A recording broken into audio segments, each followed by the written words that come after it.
10 ರೂಪಾಯಿ ಕೊಟ್ಟು MTR ಅವ್ರದ್ದು ಪುಳಿಯೋಗರೆ ಮಿಕ್ಸ್ ತಗೊಂಬರ್ತೀವಲ್ಲ, ಅದೇ ಥರ ಮನೇಲೇ ಮಾಡ್ಕೋಬೋದು. ಕಡಿಮೆ ಖರ್ಚಲ್ಲಿ ಜಾಸ್ತಿ ಪೌಡರ್ ರೆಡಿ ಆಗುತ್ತೆ.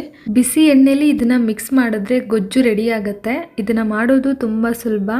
ಒಂದು ಪ್ಯಾನ್ಗೆ 2 ಕಪ್ ಆಗುವಷ್ಟು ಧನಿಯಾ, 1 ಕಪ್ ಜೀರಿಗೆ, 1 ಕಪ್ ಕಡಲೆಬೇಳೆ, 3/4 ಕಪ್ ಉದ್ದಿನಬೇಳೆ, ಅರ್ಧ ಕಪ್ ಕಾಳುಮೆಣಸು, ಅರ್ಧ ಕಪ್ ಸಾಸಿವೆ, 1/4 ಕಪ್ ಮೆಂತ್ಯ, 1/4 ಕಪ್ಪು ಕಪ್ಪೆಳ್ಳು, ಹಾಗೆ ತುಂಬ ಹುಳಿ ಇರೋಂಥ ಹುಣಸೆ ಹಣ್ಣನ್ನು 1 ಕಪ್ ಆಗುವಷ್ಟು ತಗೊಂಡಿದ್ದೀನಿ. ನಿಮಗೆ ಹುಳಿ ಎಷ್ಟು ಬೇಕು ಅಂತ ನೋಡ್ಕೊಂಡು ತಗೊಳ್ಳಿ.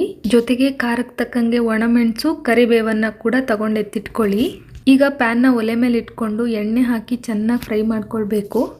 ಮಧ್ಯದಲ್ಲಿ ಕಪ್ಪೆಳ್ಳು ಹಾಗೆ ಹುಣಸೆ ಹಣ್ಣನ್ನು ಕೂಡ ಸೇರಿಸ್ತಾ ಇದ್ದೀನಿ. ಹುಣಸೆ ಹಣ್ಣನ್ನು ಹಾಗೆಯೇ ಕ್ಲೀನ್ ಮಾಡ್ಕೊಂಡು ತಗೋಬೇಕು. ಕೆಲವರು ತೊಳಿಬೇಕಾ ಅಂತ ಕೇಳಿದ್ರು, ತೊಳಿಬಾರ್ದು. ಇದೆಲ್ಲ ಒಂದು ಮಟ್ಟಿಗೆ ಫ್ರೈ ಆದ ನಂತರ ಕರಿಬೇವು, ಒಣಮೆಣಸಿನ್ಕಾಯಿ ಹಾಕಿ ಚೆನ್ನಾಗಿ ಫ್ರೈ ಮಾಡ್ಕೊಳ್ಳಿ. ಒಣಮೆಣಸಿನ್ಕಾಯಿನ ಕಟ್ ಮಾಡೋದ್ರಿಂದ ಫ್ರೈ ಮಾಡೋದಕ್ಕೆ ಈಸಿ ಆಗುತ್ತೆ. ಇದೆಲ್ಲ ಫ್ರೈ ಆದ ನಂತರ 2 ಚಮಚ ಹಿಂಗು, 1 ಚಮಚ ಅರಿಶಿನದ ಪುಡಿ ಹಾಕಿ ಚೆನ್ನಾಗಿ ಮಿಕ್ಸ್ ಮಾಡಿಕೊಂಡು ಒಂದು ಮಿಕ್ಸಿ ಜಾರ್ಗೆ ಸೇರಿಸಿ, ಅರ್ಧ ಕಪ್ ಬೆಲ್ಲ, 3/4 ಕಪ್ ಆಗುವಷ್ಟು ಕಲ್ಲುಪ್ಪನ್ನು ಸೇರಿಸಿ ಪೌಡ್ರ್ ಮಾಡಿ ಸೈಡಲ್ಲಿ ಎತ್ತಿಟ್ಕೊಳ್ಳಿ. ನಂತರ ಒಗ್ಗರಣೆಗೆ 1 ದೊಡ್ಡ ಕಪ್ ಆಯಿಲು, ಬೇಕಾಗಿರೋಷ್ಟು ಶೇಂಗಾ, ಕಡಲೆಬೇಳೆ, ಉದ್ದಿನಬೇಳೆ, ಸಾಸಿವೆ, ಕಪ್ಪೆಳ್ಳು, ಒಣಮೆಣಸಿನ್ಕಾಯಿ, ಕೊಬ್ಬರಿ ತುರಿ, ಕರಿಬೇವು ಹಾಕಿ ಚೆನ್ನಾಗಿ ಫ್ರೈ ಮಾಡಿಕೊಂಡು ಪೌಡರ್ನ ಕೂಡ ಸೇರಿಸಿ ಮಿಕ್ಸ್ ಮಾಡ್ಕೊಳ್ಳಿ.